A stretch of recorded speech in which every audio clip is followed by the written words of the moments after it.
Many believe campsites are just places of peace and relaxation. Yet, according to a recent survey, 1 in 5 campers report experiencing something they couldn't explain: strange noises, ghostly apparitions, or the overwhelming feeling of being watched. For example, in a remote site in the Pacific Northwest, campers described hearing whispers in the wind, only to find out later that the area was once a burial ground for a vanished tribe. Some experts suggest these encounters are tied to ghostly energy, residual imprints left behind by strong emotions or tragic events. The idea is that nature, with its raw and untouched energy, acts as a conductor, amplifying these supernatural traces. One infamous site, Whispering Pines Campground, has gained a reputation for being one of the most haunted spots in the country. Let me take you there through a tale of unforgettable terror. David, a college student with a love for solitude, was no stranger to camping alone. When he heard about Whispering Pines Campground, a secluded site known for its untouched beauty, he couldn't resist. Despite whispers of strange occurrences, David brushed them off as urban legends designed to keep thrill-seekers away. He arrived on a Friday afternoon, greeted by towering pines that swayed gently in the breeze. The campsite was almost empty, save for an older couple who had parked their RV far on the other side of the woods. David chose a spot near a quiet stream, pitching his tent and setting up a small fire pit. The first night passed uneventfully. He heard typical forest sounds: the hoot of an owl, the rustling of leaves. It was serene. On the second night, however, things began to change. As twilight gave way to darkness, David sat by his fire, enjoying the crackling warmth and the simple joy of roasting marshmallows. Suddenly, the fire seemed to flicker unnaturally, as if an invisible gust had passed through the clearing. He glanced around but saw nothing out of place. Moments later, he heard faint whispers. At first, he thought it might be the older couple, but the sound was strange, like multiple voices layered on top of each other, coming from no clear direction. "Hello," he called out, his voice trembling slightly. The whispers stopped. The woods fell eerily silent. Even the usual symphony of crickets and frogs had ceased, leaving an oppressive stillness that pressed on his ears. Trying to shake off the unease, David decided to explore the woods with his flashlight. He didn't wander far, staying within sight of his tent. As he scanned the dense trees, his beam caught movement, something darting between the trunks. "Probably an animal," he muttered, but his gut told him otherwise. The figure was human-shaped, too tall and fast to be a deer. He aimed his flashlight again and froze. About 30 feet away stood a woman. She wore a faded dress, its edges frayed and muddy. Her hair hung in unkempt strands over her face, obscuring her features. "Are you lost?" David called out, his voice breaking. The woman didn't respond. Instead, she raised an arm and pointed behind him. David spun around, his heart pounding, but there was nothing there. When he turned back, the woman had vanished. Panicking, David hurried back to his tent and zipped himself inside, hoping the thin fabric could shield him from whatever was out there. The whispers returned, louder this time, accompanied by soft footsteps circling his tent. He held his breath, clutching a small camping knife for protection. The footsteps stopped directly outside. Slowly, the fabric of his tent began to indent, as though a hand was pressing against it. David shouted, "Who's there?"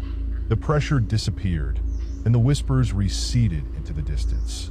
Unable to sleep, he spent the rest of the night in terrified silence, flinching at every sound. At dawn, David emerged, shaken but determined to leave. As he packed, he noticed something peculiar. The fire pit he had meticulously built was completely cold, as though it hadn't been lit in days. Nearby, he found strange markings etched into the ground, symbols he didn't recognize. Before leaving, he decided to snap a few photos of the area to document what he'd seen. When he reviewed the images later, one sent chills down his spine. In the background of a photo of his tent, a faint silhouette stood among the trees, the same woman in the tattered dress.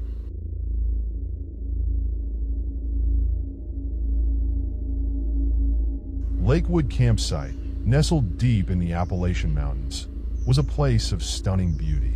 The lake's mirror-like surface reflected the surrounding pines, and the chirping of birds blended harmoniously with the rustling of leaves. Yet, beneath its serene facade lay a dark reputation. Locals whispered of strange happenings, distant cries echoing across the water, flickering lanterns seen floating at midnight, and shadows that moved without bodies. Among these tales, one stood out, the story of the Phantom of Lakewood, a ghostly figure said to wander the lake's shores, searching for something, or someone, lost to the water. Maya and her friends, Alex, Jess, and Liam, arrived at Lakewood late one Friday afternoon. They were seasoned campers, drawn to the site by both its beauty and the tantalizing whispers of its haunted history. Jess, the skeptic of the group, laughed off the stories. "Ghosts are just campfire fodder," she said, rolling her eyes as Liam shared one of the tales he'd read online. Maya, however, felt uneasy. As the sun dipped below the horizon, casting long shadows over the lake, she couldn't shake the feeling that they were being watched. The group pitched their tents near the lake's edge, lit a campfire, and settled in for the night. Jess, ever the thrill seeker, suggested they tell scary stories to set the mood.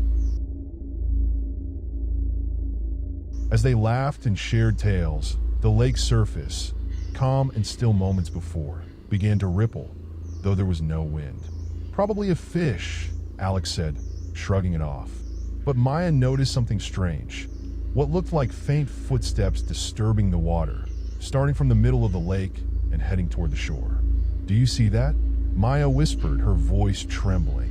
The others turned to look, but by then, the ripples had stopped. Liam chuckled nervously.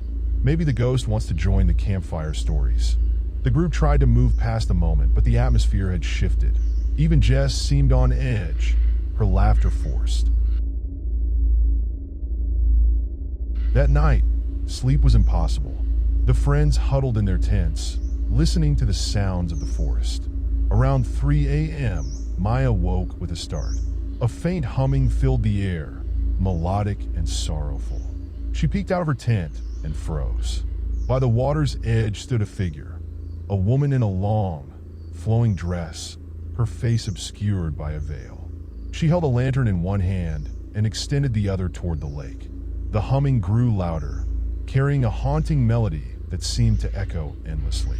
Maya whispered for the others, and they scrambled out of their tents. "Do you see her?" she hissed. They all nodded, their faces pale. The woman turned slowly toward them, and though her face was hidden, they felt an overwhelming sense of sorrow, as if her grief were a tangible force pressing down on them. Without warning, the lantern flickered out, and the woman vanished, leaving only the stillness of the lake. The next morning, shaken but curious, the group decided to investigate. They drove into town and visited the local library, where an elderly historian named Mrs. Connors eagerly shared the legend. "She's called the Phantom of Lakewood," Mrs. Connors explained. "Her name was Evelyn Blackwell, and she lived here over a century ago. Her son drowned in the lake while fishing.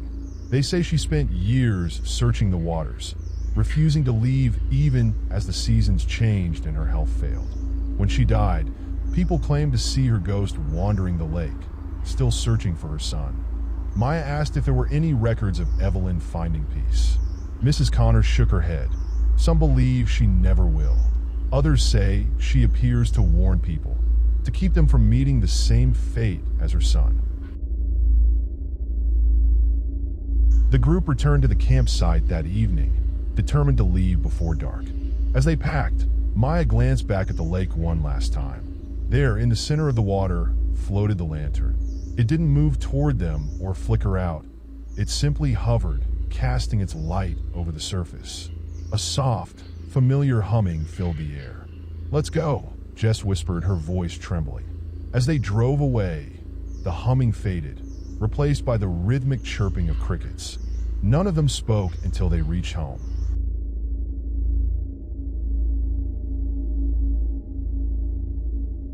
Deep in the heart of Lakewood National Park lies an unmarked trail known to locals as the Forest of Echoes. Official maps don't show it, and rangers warn hikers to avoid it.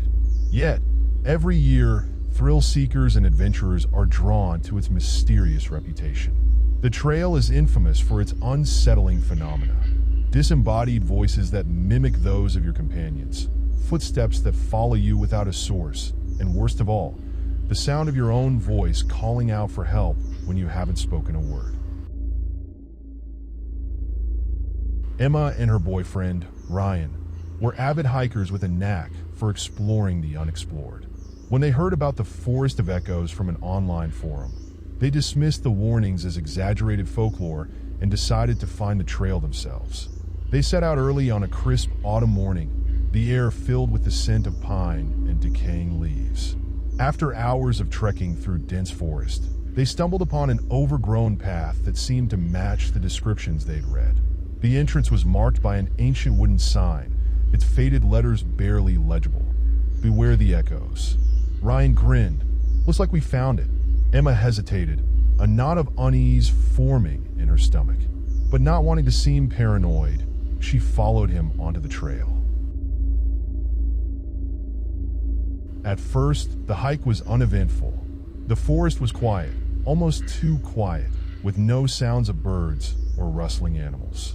The only noise was the crunch of their boots on fallen leaves. After an hour, Emma stopped abruptly. "Did you hear that?" Ryan turned to her, confused. "Hear what?" "I thought I heard someone calling my name." They stood still, listening. Then it came again, a faint, distant voice. "Emma." Ryan laughed nervously. Probably just the wind, but Emma wasn't convinced. The voice had sounded eerily familiar, almost like her own.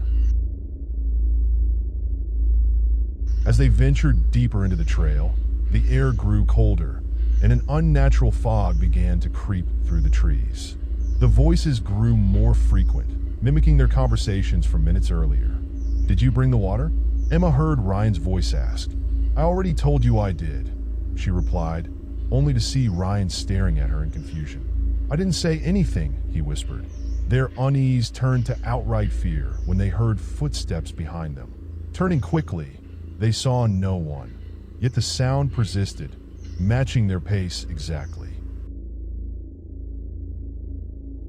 As night began to fall, they stumbled upon a small, dilapidated cabin hidden in a clearing. Desperate for shelter, they decided to investigate. The door creaked open, revealing a single room furnished with a rotting table and a stone fireplace. Scrawled across the walls were dozens of messages, written in what appeared to be charcoal. "Don't trust the voices. They will turn you against each other. Stay together." Ryan tried to laugh it off, but Emma could see the fear in his eyes. "Let's just stay here for the night," he said. Reluctantly, Emma agreed. As they sat by the fireplace, the voices outside grew louder. This time, they weren't just echoes of their own words. They were pleading, crying, screaming.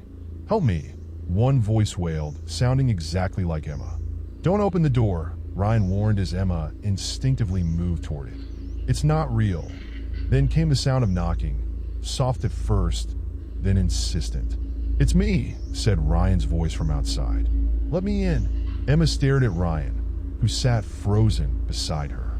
"That's not me," he whispered. The knocking stopped, replaced by a low growl.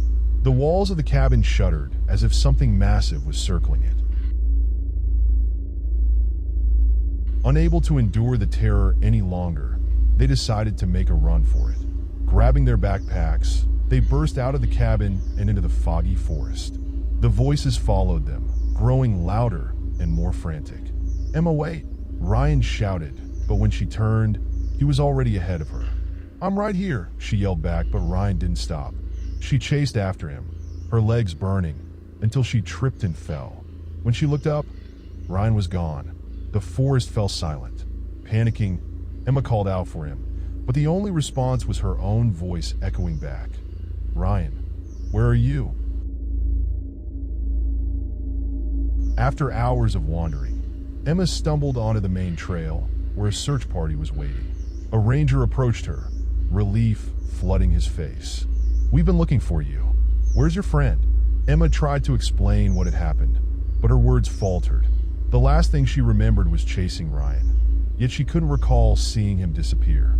A week later, Ryan's body was found at the bottom of a ravine, miles from where Emma had last seen him. His face was frozen in an expression of terror, his hands clutching his ears as if trying to block out a sound. Emma never returned to hiking. Though she tried to forget, the voices haunted her dreams, always calling her back to the forest.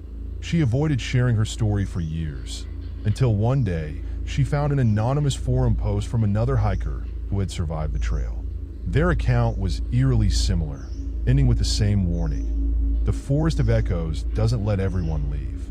If you hear your own voice, run.